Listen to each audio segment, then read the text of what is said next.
Hello guys, welcome back. This is me Pranay and you're watching Techno Master. So guys, today I made this automatic on and off light. This circuit is ideal for making automatic night lamps. So first let me just show you the circuit. There is one LDR sensor, there is one transistor and a tricolor LED, means RGB LED, and one resistance. So let me just tell you how it works. So if we flash light in the LDR sensor, then LED will stop glowing. So currently my room lights are on. So first let me just switch off the lights and you will see how LED will start automatically glowing. Okay,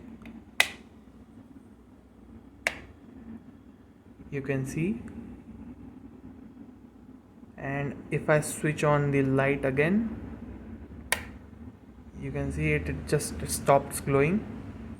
So this circuit is working very good, and this is ideal for making night lamps, automatic on and off light night lamps.